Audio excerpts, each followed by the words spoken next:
तो बच्चों इस वीडियो में डिस्कस करेंगे क्लास 9th का जो हिंदी का एनुअल एग्ज़ाम हुआ था मॉर्निंग शिफ्ट का 2025-26 का, इसके कंप्लीट सॉल्यूशन को।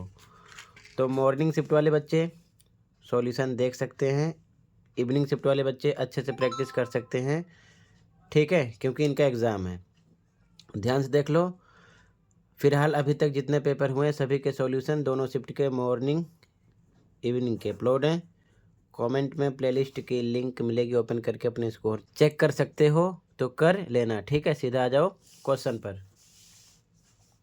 खंड का अपठित बोध, गद्यांश को पढ़कर आंसर देना था, तो गद्यांश को पढ़ लेना। सीधा आ जाओ क्वेश्चन पर, ठीक है। ध्यान से देखो, पहला क्वेश्चन था उपर्युक्त गद्यांश किस विषय वस्तु पर आधारित है। 4 ऑप्शन है। प्रदूषण की समस्या पर, आधुनिक जीवन शैली पर, बधिरता के उपचार पर, या बधिरता की समस्या पर। तो ध्यान से पढ़ोगे तो पता चलेगा इसमें बधिरता की समस्या पर, ठीक है। अगला अभिकथन कारण वाला क्वेश्चन है। कथन एनीमिया होने का प्रमुख कारण शोर है, तो ऐसा नहीं है। एनीमिया शोर के कारण नहीं होती। कारण शोर रक्त कोशिकाओं पर बहुत दबाव डालता है जिससे शरीर में खून की कमी हो जाती है, ऐसा भी नहीं है, ठीक है। तो यहाँ पर दोनों बातें गलत हैं, तो ऑप्शन यहाँ से सिलेक्ट करना था, ठीक है। कथन और कारण दोनों गलत हैं, यही सही हो गया, क्योंकि दोनों गलत हैं। कथन सही है किंतु कारण गलत है, ऐसा नहीं है, दोनों गलत है, तो सेकंड लगाएंगे, ठीक है। अगला क्वेश्चन था बधिरता को खतरा अधिक होता है किससे। तो यहाँ पर कथन है निर्माण कार्य में लगे लोगों को, ठीक है, तो बिल्कुल सही। दूसरा है स्वास्थ्य सेवा से जुड़े लोगों को, ऐसा नहीं है। शिक्षण सेवा से जुड़े लोगों को, ऐसा भी नहीं है। जहाज बनाने वाले श्रमिकों को, ये सही है। तो यहाँ पर पहला और चौथा सही है, तो ऑप्शन नीचे से सिलेक्ट करना था, तो पहला और चौथा फर्स्ट हो गया, ठीक है। अगला शोर प्रेरित बधिरता की समस्या विकासशील देशों में अधिक क्यों है, 2 कारण लिखो। तो पहला पॉइंट हो जाता तीव्र औद्योगिकरण, ठीक है। दूसरा लिख देते अनौपचारिक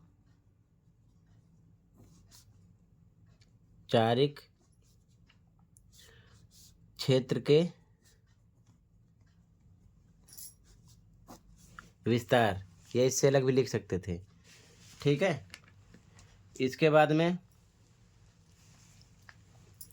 अगला क्वेश्चन है शोर प्रेरित बधिरता को दूर करने के लिए कोई 2 उपाय अपनी तरफ से सोचकर लिखिए।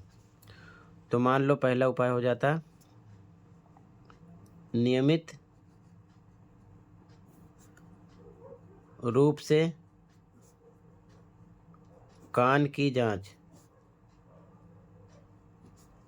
करवाना, ठीक है। दूसरा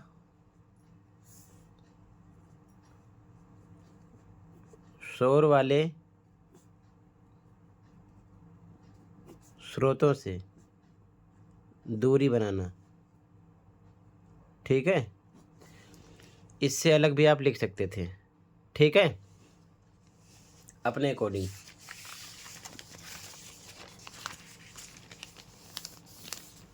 सेकंड क्वेश्चन काव्यांश था, काव्यांश को पढ़कर आंसर देना था, तो सीधा क्वेश्चन पे आ जाओ। काव्यांश में वर्णित आत्मा को बताया गया है, क्या बताया गया है, नष्ट होने वाली, संतुष्ट होने वाली, या फिर आगे ऑप्शन है कभी न नष्ट होने वाली या फिर कभी न संतुष्ट होने वाली। तो कभी न नष्ट होने वाली, ठीक है, करेक्ट है यहाँ पर। अगला, काव्यांश में प्रयुक्त हुए एक बीज सो उपजाता है वाक्य का भाव है। तो दूसरों का हित करना, ये करेक्ट है। दूसरों का सम्मान करना, दूसरों का अहित करना, दूसरों का अपमान करना, ऐसा नहीं है, ठीक है। दूसरों का हित करना। गा क्वेश्चन है कथन कारण वाला। कथन है कवि धन का संचय करके रखना चाहता है, ऐसा नहीं है। कारण, धन से ही समाज में सम्मान संभव है, ऐसा भी नहीं है। तो दोनों बातें गलत हैं। तो विकल्प नीचे से सिलेक्ट करना था। तो कथन और कारण दोनों गलत हैं, ठीक है, सेकंड हो गया। आगे,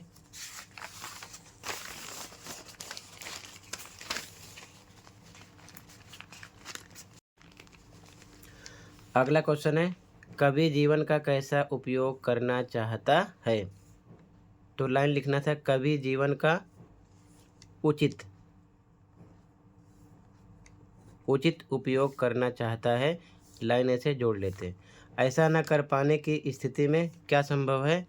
तो ऐसा न कर पाने की स्थिति में क्या की जगह लिखना था महाप्रलय, ठीक है, महाप्रलय संभव है, ठीक है। अगला क्वेश्चन, काव्यांश ने सृष्टा को बड़ा सदयनी दयालु क्यों कहा है। तो पहला पॉइंट हो जाता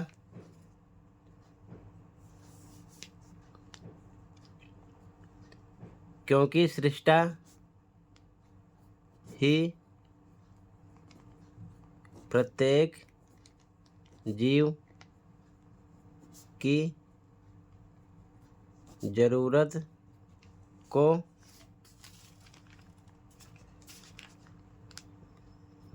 पूरी करता है। दूसरा पॉइंट,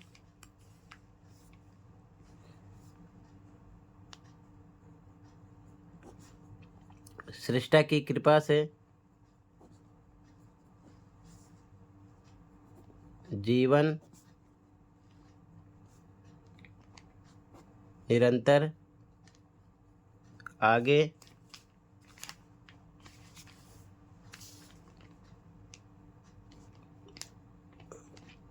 बढ़ रहा है, ठीक है।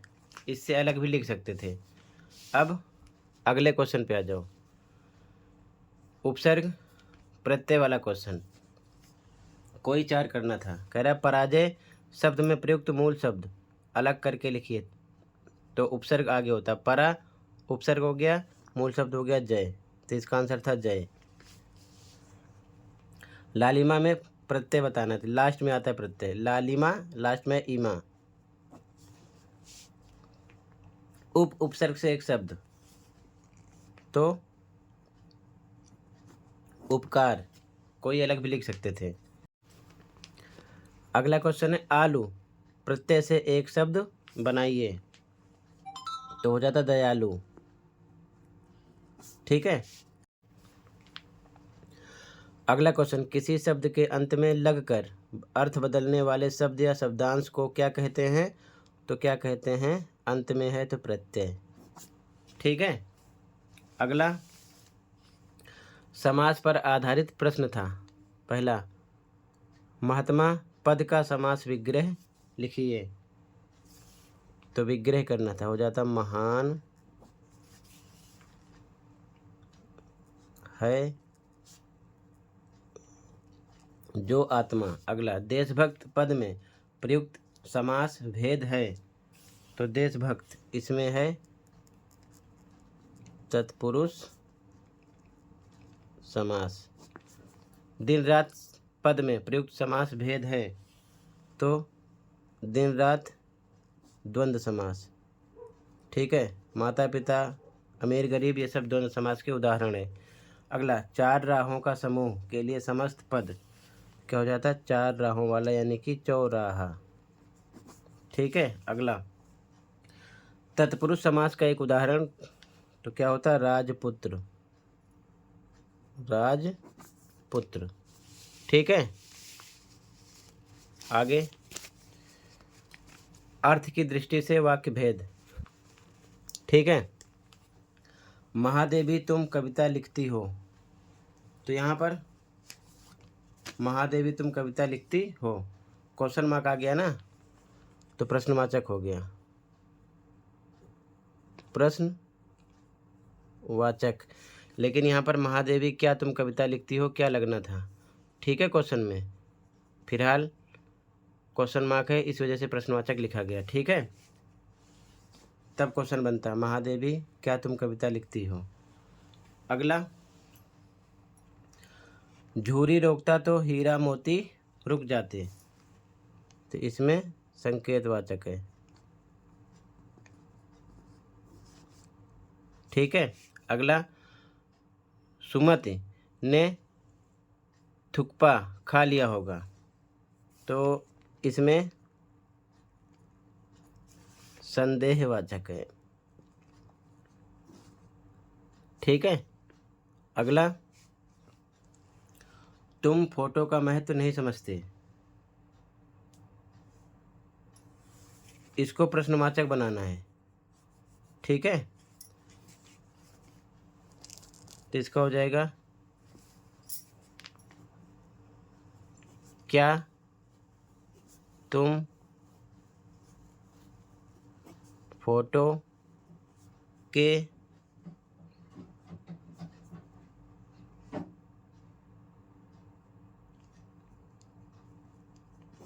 महत्व को समझते हो, या बन सकता था तुम फोटो के महत्व को क्यों नहीं समझते। ठीक है। ऐसे भी लिख सकते हो, तुम फोटो के महत्व को क्यों नहीं समझते हो। ठीक है।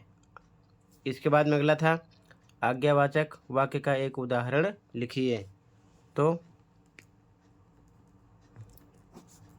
दरवाज़ा बंद करो या फिर कुछ अलग। ठीक है। इसके बाद में अगला अलंकार था। ठीक है। तो कालिंदी कूल कदम्ब की डारन का एक वर्ण की आवृत्ति बार बार आती है, तो अनुप्रास अलंकार होता है, अनुप्रास अलंकार। अगला मंगत को देख पट देत बार बार है, तो श्लेष हो गया यहाँ पर, श्लेष अलंकार। अगला कनक कनकते सौगुनी मादकता अधिकाय, तो यहाँ पर यमक अलंकार है। अगला अनुप्रास अलंकार का एक उदाहरण, तो यहाँ पर भी एक उदाहरण था, लेकिन ये नहीं लिखना है, दूसरा लिखना है। ठीक है। तो दूसरा हो जाता है रघुपति राघव राजा राम। ठीक है। रा रा रा रा बार बार आ रहा है। आगे वाक्य में एक ही शब्द दो या दो से अधिक बार भिन्न भिन्न अर्थों में प्रयुक्त होने पर वहाँ कौन सा अलंकार होता है, तो यमक। ठीक है। कौन सा होता है, यमक। ठीक है। ये इसका आंसर हो गया। आगे देखो ध्यान से, अगला क्वेश्चन गद्यांश को पढ़कर आंसर देना है, तो गद्यांश को पढ़ लेना, सीधा आ जाओ क्वेश्चन पर। ठीक है। यहाँ देखो ध्यान से, यहाँ से क्वेश्चन स्टार्ट है। पहला क्वेश्चन है वस्तु और परिधान की दुनिया में क्या क्या बदलाव आए, कथन को पढ़कर आंसर देना है। ठीक है। तो पहला ऑप्शन है नए नए डिजाइनर परिधान बाजार में छा गए, बिल्कुल सही। कपड़े पहले से सस्ते और टिकाऊ मिलने लगे, ऐसा नहीं है। पिछले वर्ष का फैशन इस वर्ष पुराना पड़ जाता है, बिल्कुल सही। कपड़ों पर क्रय विक्रय केवल त्योहारों में ही होता है, ऐसा भी नहीं है। तो पहला तीसरा सही है, तो यहाँ से ऑप्शन सेलेक्ट करना था, पहला और तीसरा सही है। ठीक है। आगे 50-60 हज़ार से लाख 1.5 लाख की घड़ी खरीदने के पीछे प्रमुख कारण होता है। तो प्रमुख कारण कौन सा होता है?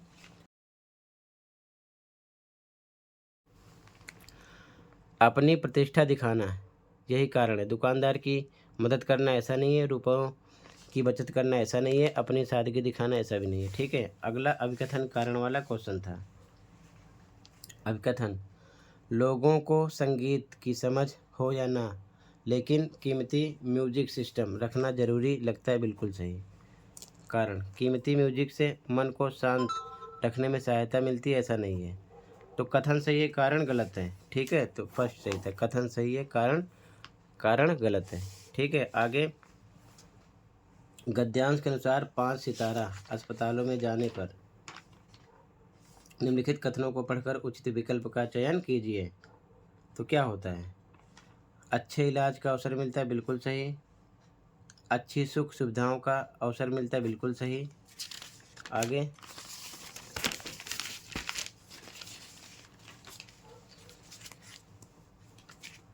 चिकित्सा विज्ञान को समझने का अवसर मिलता है, ऐसा नहीं है।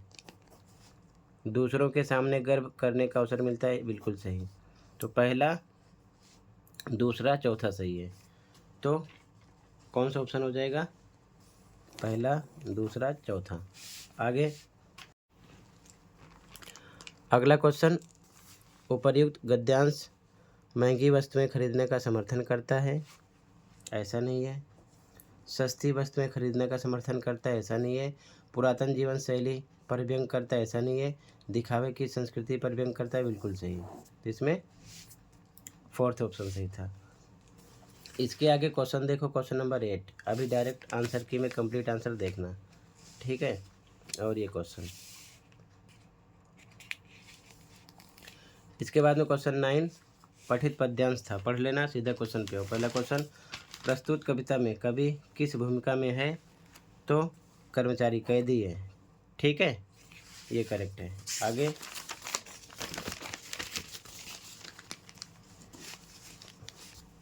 काव्यांश के आधार पर निम्नलिखित काव्य पंक्तियों में किस पंक्ति यानी किन पंक्तियों में अंग्रेजों द्वारा किए जा रहे शोषण का वर्णन मिलता है? पहला ऑप्शन है, दिन में करुणा क्यों जगे, रुलाने वाली, इसमें नहीं है। इसलिए रात में गजब ढा रही आली, इसमें भी नहीं है। खाली करता हूँ ब्रिटिश अकड़ का कुआं, इसमें भी नहीं है। हूँ मोट खींचता लगा पेट पर जुआं, ठीक है, इसमें है। तो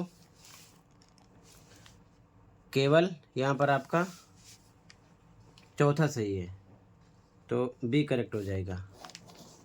ठीक है, आगे अभिकथन कारण वाला क्वेश्चन है। अभिकथन, कवि हाथों में लगी हथकड़ियों को ब्रिटिश राज का गहना मानता है, बिल्कुल सही। कारण, हथकड़ियाँ ब्रिटिश सरकार के खिलाफ संघर्ष के रूप में मिला सम्मान है, बिल्कुल सही। और जो कारण है अभिकथन की व्याख्या कर रहा है, ठीक है, यहाँ पर। तो ऑप्शन यहाँ से सिलेक्ट करना था, कथन कारण की सही व्याख्या है। अगला, कवि ने कोल्हू के चर्रक चूं की तुलना की है, किससे की है?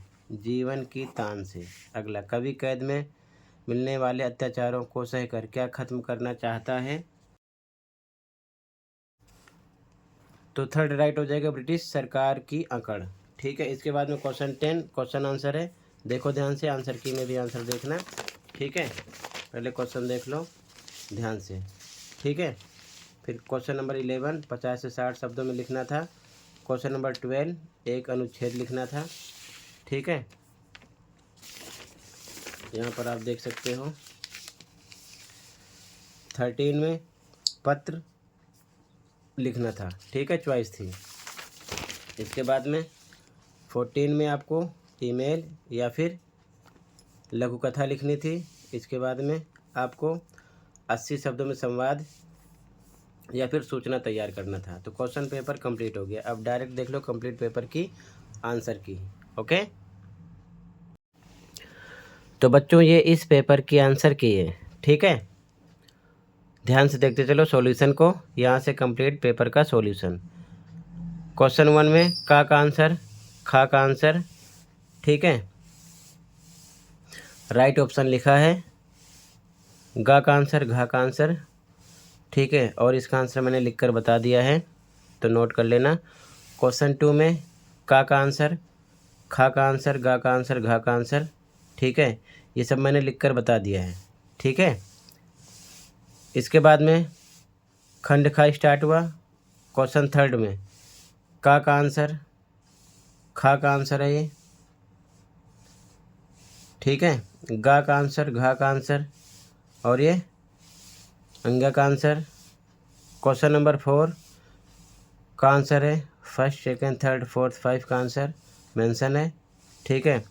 क्वेश्चन नंबर 5 का आंसर है, का में था प्रश्नवाचक वाक्य, खा में संकेतवाचक, इसी प्रकार लिखा है। क्वेश्चन 6 का आंसर है, निर्देशानुसार अलंकार वाला जो था, का में अनुप्रास, श्लेष, यमक यहाँ पर मेंशन है, ठीक है। इसके बाद में क्वेश्चन नंबर 7 का आंसर, का, खा, गा, घा, ठीक है। राइट आंसर लिखा है, ध्यान से देखते चलो, ठीक है। क्वेश्चन नंबर 8 का आंसर है, का आंसर है, क्वेश्चन आंसर, ठीक है। 25 से 30 शब्दों में ये का आंसर है, ये खा का आंसर स्टार्ट हुआ, ठीक है। गा का आंसर है, घा का आंसर है, ठीक है। गा में अपने आप लिखना था, इसमें लिखकर नहीं मेंशन किया गया। क्वेश्चन नंबर 9 का आंसर है, का, खा, गा, ठीक है। राइट आंसर लिखा है, ठीक है। क्वेश्चन नंबर 10 का आंसर है, 25 से 30 शब्दों में जो आंसर देना था, का आंसर है ये, ठीक है। खा में अपने आप लिखना था, लिखकर नहीं बताया गया। गा का आंसर है, ठीक है, ये सभी पॉइंट हैं। घा का आंसर है, ठीक है। क्वेश्चन नंबर 11 का आंसर है, 50 से 60 शब्दों में लिखना था, का आंसर है, ठीक है। और ये खा का आंसर है, गा में अपने आप लिखना था, आंसर लिखा नहीं गया है, ठीक है। लिखा उचित उत्तर पर अंक दिए जाएंगे। क्वेश्चन नंबर 12 का आंसर है, इसमें विषय वस्तु का 3 मार्क्स मिलता है, भाषा का 1 नंबर, प्रस्तुति का 2 नंबर। इसी प्रकार 13वें में भी सेम आंसर लिखकर नहीं बताया गया। इसी प्रकार क्वेश्चन नंबर 14 में भी यहाँ पर आपको उसी हिसाब से नंबर मिल जाएगा, और क्वेश्चन नंबर 15 में भी, ठीक है, लिखकर नहीं बताया गया। तो ये कंप्लीट हुआ, मिलते हैं अगली वीडियो में।